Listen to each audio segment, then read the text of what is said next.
On the eve of Christmas in 1869, a princess named Maud was born.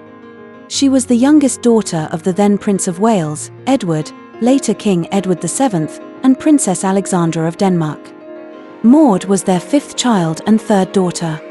Since the couple's youngest child had passed away, Maud became the family's de facto youngest child.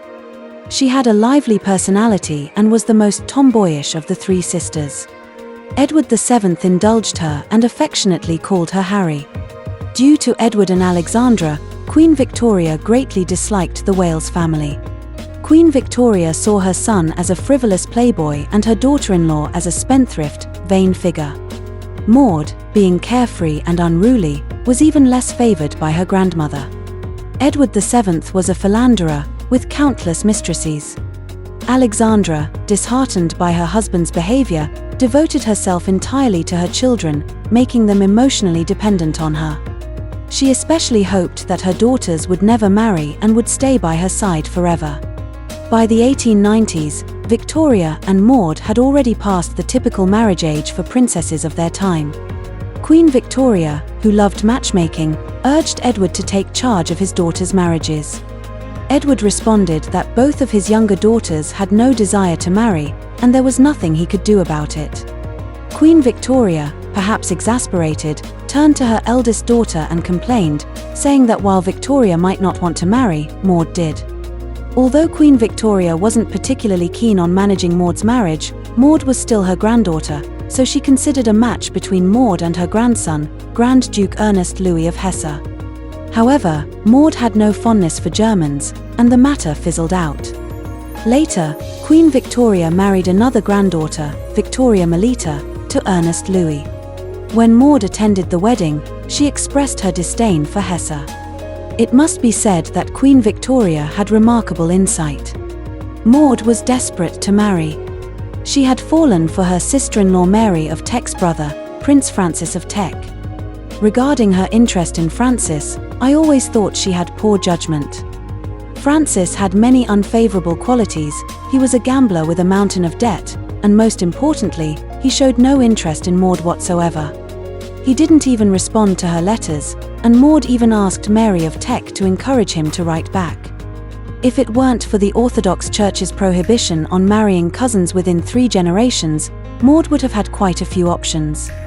She had a flirtation with her cousin, Grand Duke George Alexandrovich of Russia, and her cousin, Prince Nicholas of Greece and Denmark, was also very interested in her and even proposed. However, she turned him down. In the same year, her cousin, Prince Karl of Denmark, suddenly proposed to Maud, and she was shocked to discover that this cousin she had looked down upon had harbored a crush on her for 3 years. Karl was 3 years younger than her and a sailor. He had fallen in love with her during a family gathering while riding bicycles. Initially, Maud didn't like him much because she was thoroughly annoyed by her Danish relatives, especially her uncle and aunt.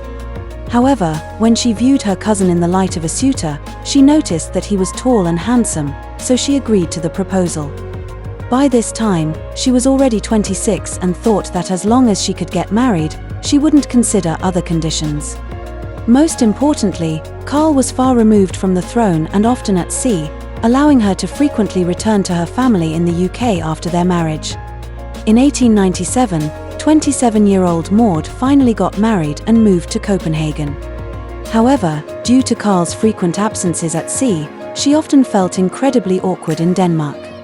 Coupled with the impact of the weather on her health, she frequently returned to her family in the UK. Unlike other couples, who had children running around, Maud and Karl had only one child 7 years into their marriage. The child was born in the UK and named Alexander. He became the most cherished grandchild of his grandmother Alexandra, who affectionately called him Hamlet because he was her little Danish prince. In 1905, a surprise fell into Karl's lap. At that time, Norway had just separated from Sweden and was looking for a king. The candidate was Karl's brother-in-law, Prince Karl of Sweden, but the reigning King Oscar II of Sweden, likely in a fit of anger, rejected him without a second thought. The Norwegians then turned to Maud's husband, seeking him because he was a Danish prince, had a son, and his wife was a British princess. Upon learning of this, Edward VII continually urged his son-in-law to pursue the throne, providing significant support behind the scenes. He consistently encouraged his son-in-law, stating that both Maud and Alexander were in favor of him. Edward VII's motivation for this was strategic. He aimed to strengthen ties with Norway while also involving Denmark, as he feared that the Norwegians might consider selecting his nephew, Kaiser Wilhelm II's youngest son, as king. Maud never thought about becoming a queen, but when she heard about such a great surprise, she was overjoyed. However, she was also afraid of the responsibilities that came with it, as the three Wales sisters were shy, and she might not be able to return to the UK often in the future. When Edward VII learned about her thoughts, he said, "The princess has responsibilities." In 1906, Karl became the King of Norway and, to please the Norwegians, he took the name Håkon VII. Maud's son, Alexander, was renamed Olav. Maud refused to change her name, believing that since her name was good as a British princess, it would naturally be even better as the Queen of Norway. During World War I, Maud was not significantly affected as Norway was a neutral country. In her later years, she mostly travelled back and forth between her home country of Britain and Norway, visiting her widowed mother and her lifelong unmarried sister.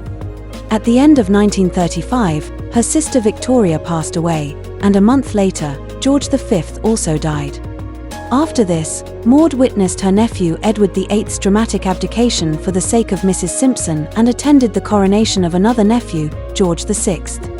In 1938, she completed her quiet life in her beloved Britain. Looking back at Maud's life, she was quite fortunate among her cousins. She enjoyed a carefree childhood filled with various interests and a vibrant life. Although her son was born later in her marriage, he did not have hemophilia, and she unexpectedly became queen. One can only say that one shouldn't demand too much from life.